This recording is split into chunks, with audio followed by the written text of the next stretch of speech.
Hello, everybody, and welcome to your hometown station, AM-1220 KHTS. It's 2 o'clock or a little after, and it's Friday. That means it's time for the Gazette Radio Hour with Doug and John.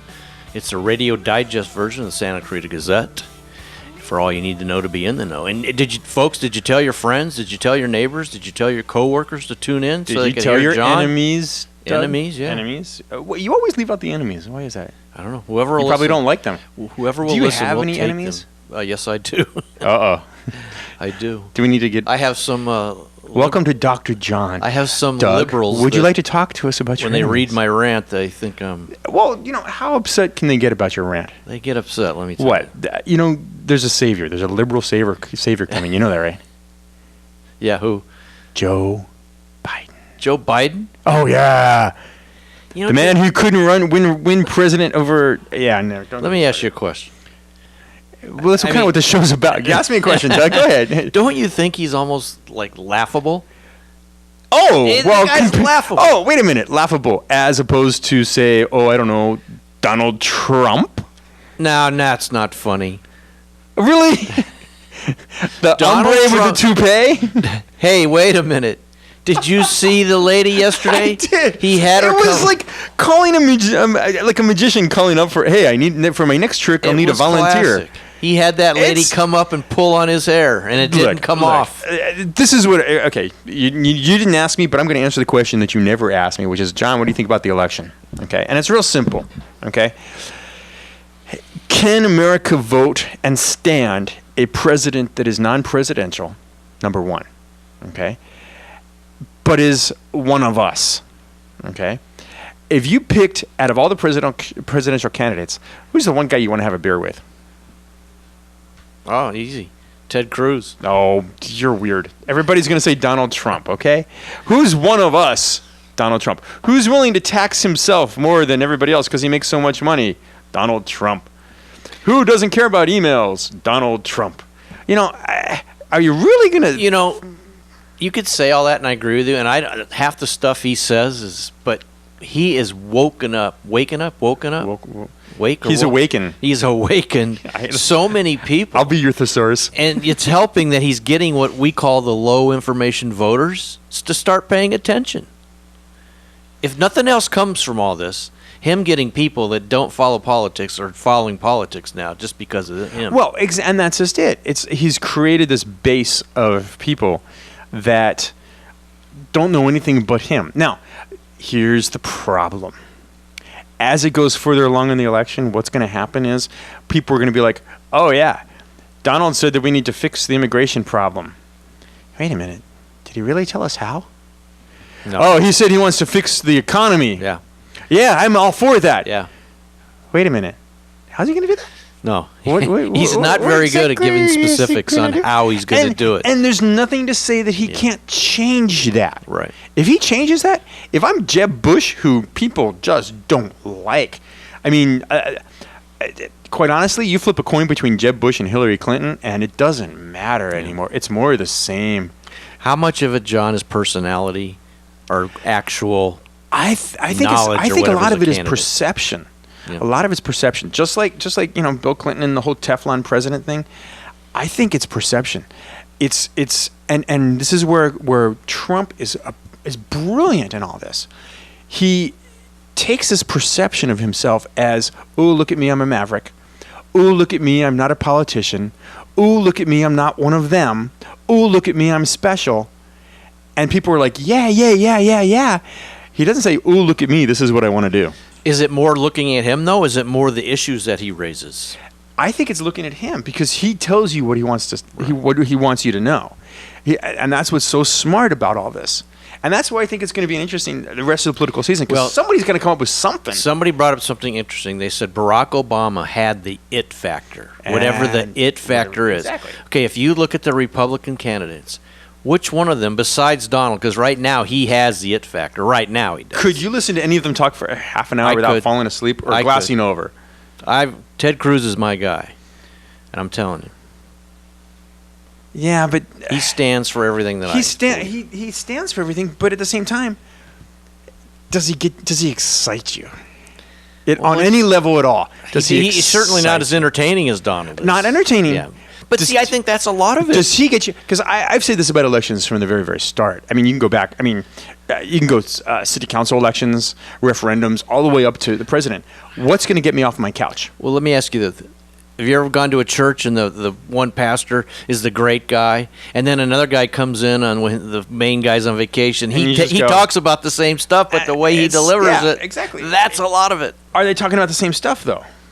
Not right now. The other 16 of them are. But Donald, you're right, doesn't get specific. He just throws it out there. They're going to build the wall. I tell you, they're going to build the wall. They're going to pay for it. Guarantee it. Faster than your head's going to spin. The next campaign slogan will be, if you build it, they won't come. That's a good one, John. That is a good one. Copyrighted. Yeah. As of now, I am copywriting that. If you build it, they won't come. No. Real quick, though.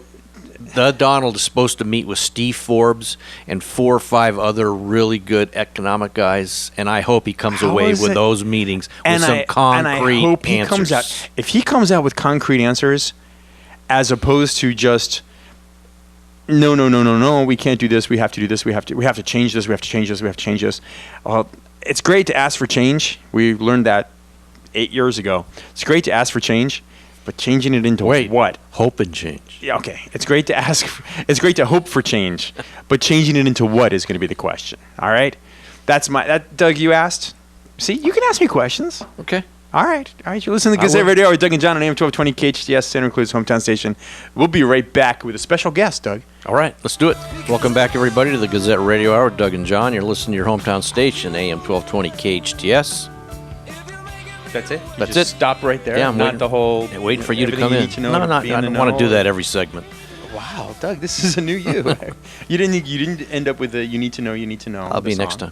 Well, we have a special guest, Doug. I know. He's sitting right here. You want to introduce him? Yeah, we have one of the founding fathers of city of Santa Clarita, if I can say it, Mr. Carl Boyer. Carl, welcome. Welcome.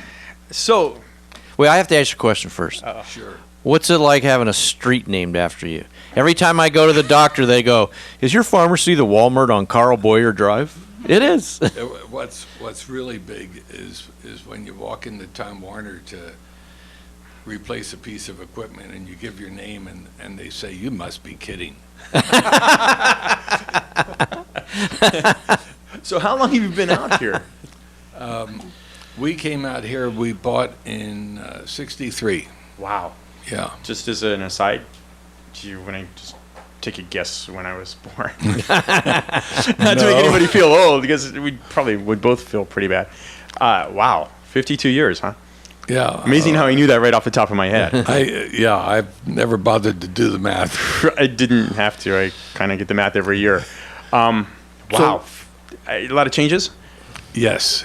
I mean, onion fields, the roads were totally different. Lyons Avenue, the part where we lived, was dirt. Wow. And we had to cross Route 99 at the grade crossing That's right. to go into L.A. I-5 was under construction. Yeah. Wow. Jeez. So, at some point in time, how did you get involved civically? We bought a condo in Del Prado, and all of a sudden we found out they weren't closing on time. And I was very nervous. I had sunk my last $200 into the down payment. So, and that came out of our grocery money. So we were really concerned about it. And so I looked into things, and I began talking to our neighbors, and their attitude was, well, we just won't make any payments. We'll live here for 6 months till they kick us out, and we'll have had our money's worth. And all I could think about was, I don't want to destroy my credit. Right. Maybe it was because I was teaching economics. I tried to organize the neighborhood and was fairly successful, and we got the job done. The builders had impinged on somebody else's land, and so they had to straighten that out. Wow. So fast forward, in the 70s, you got together with somebody, a group of guys, gals, to try to make this part of the area its own county? Yeah, the 1976 and 78, we actually got to vote for our own county. The only problem was that the voters in the rest of Los Angeles County got to vote against us, which they did. And I knew we were going down to defeat when one of my students came into the classroom and said, "Oh, we just got this postcard from Tom Bradley." And it says, "Do you know that if Kenyon County is formed, we'll lose $283 million of our tax base?" Well, Yeah, at that was point. very clever, because $283 million sounds like a lot of money.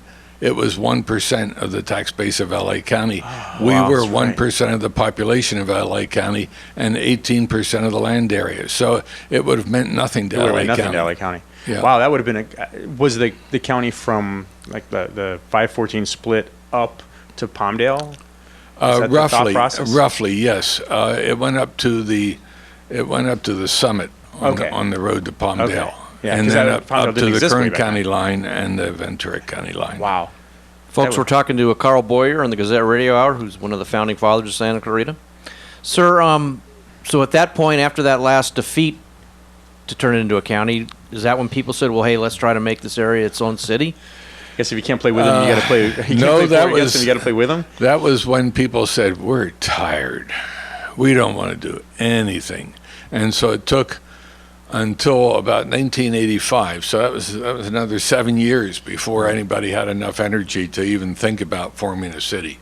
And finally, the Chamber of Commerce said, we're going to do it. Well, being a poor school teacher, or I should say a school teacher who was poor, That's always the difference. Always the difference. I had no influence with the Chamber of Commerce, but I did get in touch with them, and I said, when you guys go out for petitioning, I'd like to be one of the spear chuckers. And so I got involved that way, and they started inviting me to meetings because I was turning in a lot of signatures. go. And finally, they decided, oh, the heck with this. We're fighting amongst ourselves too much. Carl, you're kind of a neutral person. Why don't you take over? So What was the big fight about, though? It seems like if you can't beat them, you should join them. it wasn't. It was personalities. Oh, okay. We had two people who were just going at it all the time. Connie Warden, who was a brilliant person, very level-headed, really knew how to get things done, and Joe Klajic, who was the Donald Trump of the day. All right. Well, we're talking to Carl Boyer on the Gazette Radio Hour with Doug and John on AM-1220 KHTS. You're going to hold on to after the break. I got a bunch of questions for you about what you've seen and what you haven't seen in Santa Clarita. We're on KHTS, Santa Clarita's hometown station. We'll be right back.